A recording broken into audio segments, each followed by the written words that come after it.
Para hablar sobre las perspectivas económicas del próximo año, recibo en el estudio a Jaime Álvarez, él es vicepresidente de inversiones para Latinoamérica de Scandia. Bienvenido, Jaime, buenas tardes. Gracias, buenas tardes, Señal. Pues bien, fue un año complejo, un año complicado, en donde se vieron mercados muy volátiles, donde vimos algunas decisiones que incidieron, ¿verdad?, en el panorama económico. ¿Cómo podemos evaluar el cierre de 2019 ya a prácticamente un par de semanas? Correcto. Pues sí, mira, la verdad es que los mercados financieros en general a nivel global, tanto de renta variable como de deuda, tuvieron un desarrollo bastante favorable. Probablemente sí hay algunos mercados, en mercados emergentes específicamente, y un ejemplo es la Bolsa Mexicana, que claramente sí, nos dejó ahí un rendimiento que no pudo hacer lo mismo que otros mercados. Sin embargo, es interesante que durante un año, como tú bien lo comentas, con tanta volatilidad, los mercados hayan en general cerrado también, ¿no? Y creo que vale la pena hacer una recapitulación muy breve de lo que fue el año y qué perspectivas entonces eso nos presenta hacia adelante, ¿no? Creo que hubieron algunos factores fundamentales. Primeramente, pues todo este ir y venir con el tema de comercio internacional entre China y Estados Unidos, que obviamente en los últimos meses de hecho ha tenido un tono mucho más positivo, mucho más proactivo, y eso ha hecho que también los últimos meses repunten los mercados. Yo creo que este ir y venir lo vamos a seguir viendo en 2020 porque pues es un tema que va mucho más allá de comercio, es un tema por la preponderancia de la mayor economía a nivel mundial, un tema por ver quién tiene la hegemonía en tecnología, etcétera, ¿no? Entonces creo que ahí seguramente va a seguir la volatilidad, pero sí creo que va a haber un tono mucho más constructivo de lo que hubo probablemente a inicios de año, ¿no? Otro tema que fue fundamental en el año fue pues todos estos riesgos que se veían de una probable recesión a nivel global, obviamente incidida por una potencial recesión en Estados Unidos, en Europa y en muchas de las mayores economías. Esto creo que ya hoy tiene una probabilidad mucho más baja de la que se le dio probablemente en la primera mitad del año, y creo que hacia adelante también esa probabilidad es muy baja. Entrando a 2020 creo que probablemente ver una economía como la de Estados Unidos en recesión es de una probabilidad muy baja, ¿no? Sí creo que hay algunas regiones, y lamentablemente Latinoamérica es una de las pocas regiones que la probabilidad de ver una recesión el siguiente año sí ha incrementado.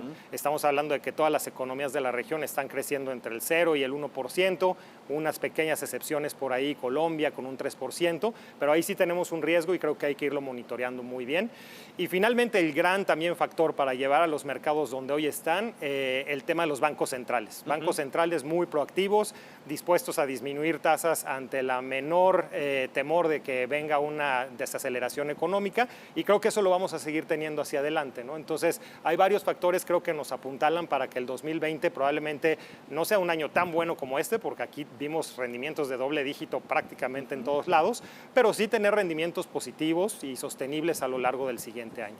Ahora, Jaime, ¿cuáles son las recomendaciones que haría Scandia en este sentido para poder sortear un 2020 pues que apenas va a comenzar y, como bien indicas, todavía vamos a arrastrar algunos temas de este año, por supuesto? Claro, pues mira, ahí nuestras recomendaciones siempre van muy orientadas a diversificación, es decir, que nuestros clientes tengan acceso a diferentes tipos de inversiones que se puedan compensar entre sí. Al haber tanta incertidumbre, pues no es claro que el meter tu dinero solamente en una opción de inversión te vaya a ser redituable, y entonces nos toca sí aquí ser un poco cautelosos y hacer una diversificación en lo que son los portafolios de nuestros clientes, privilegiando probablemente sí la parte de renta variable, donde vemos que hay la oportunidad de seguir creciendo, pero no centrarnos solamente en eso. La parte creo que de los mercados de renta fija, de deuda, con todos estos apoyos de los bancos centrales, también podría ser una buena opción para seguir generando rendimiento, y luego más tácticamente tener algunas inversiones en otros tipos de activos,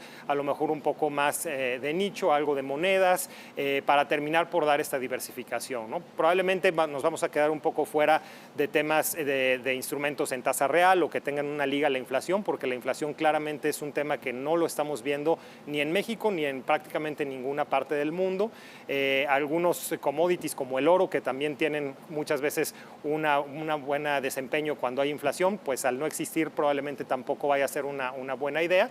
Pero en general creo que es eso, o sea, tener una diversificación, una amplia gama de instrumentos en los portafolios de nuestros clientes, y que ellos además tengan también la posibilidad de tener un perfilamiento momento adecuado, ¿no? La gente que tenga la posibilidad y el plazo para tener inversiones de más alto riesgo debe estar ahí, porque creo que va a terminar por pagar eso. Paciencia y calma podrían ser otras de las recomendaciones. Definitivamente, sí. Para todas estas inversiones de largo plazo hay que estar cautos y hay que saber que va a haber volatilidad. Son claramente inversiones, por ejemplo, de nuevo la renta variable, que tienen un potencial de tener un rendimiento muy atractivo en el mediano plazo, pero en el corto plazo sí podemos ver volatilidades importantes. Así fue este año y creemos que 2020 pues también lo será, ¿no? Jaime, muchísimas gracias por acompañarnos Gracias a ti. aquí en el estudio. Muy buena tarde. Hasta luego, buenas tardes.